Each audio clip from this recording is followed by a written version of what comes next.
রুমে ঠিক আছে নি দুইটা লেমু আনছি শরবত বানাই খে মন মতো কিপটা মগর পর থাকলি কি হরে এই শরীরটা খারাপ লাগে শরবত বানাই খে একটু দুইটা লেমু আনছো কা? দুইটা লেমু আনছি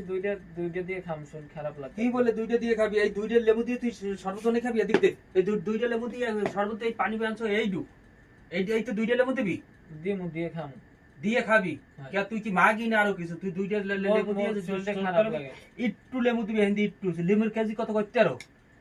লেমুর কেজিটা হচ্ছে 6 রিয়াল সৌদি আরবে। বাংলাদেশে 2-300 কি হরো কি এত চিনি দাও কি দিন খালি চিনি দিতে তো খাম কি দে তা চিনি লাগবে 1 চামচ তুই খালি দিতে হবে দুইটা লেমু আনছি হাও খাই দেন না চিনি হাও দেন না এই লেগে নিয়ে ফ্রিজে তুই আর এই যে হইনে দে এই দে তুই না খাও যা এই দুইটা লেমু আনছ আর এই দুইটা লেমু আনছি তো চিনি দিছি হ্যালো ইও কিপটেম শুরু হইতে খানো চলবে তাই তুই না খাবি তুই আর ই করো কি দিন দুইটা লেমু লই যাইছো আবার চিনি লই যাইছো বইম খাও চিনি লই দিছো যা না খাও বাগ রুমে আসলে না ভালোই এলে চাইছি তো শরবত বানাই খেয়ে আইছি তাই খালি রুমে আইছো তুই দুইটা লেমু আনছো কি দিন আবার চিনি দাও চামচ ভরি ভরি খালি চিনি দিতে আছো এক গ্লাস ইবে না এই ধর এই খা না আমি খাইতাম না আমি খান এই একটু লেবু দিলি তো মাগি উনার হাঙ্গা দেশে লেবু লইছি ঘর না আমি এই ডুলের মধ্যে কি শরবত বানাইতাম এই ডুলের মধ্যে কি শরবত বানাইতাম ওই তো এই দুইটা লেবু আছে এই নি ফ্রিজে থুই খালি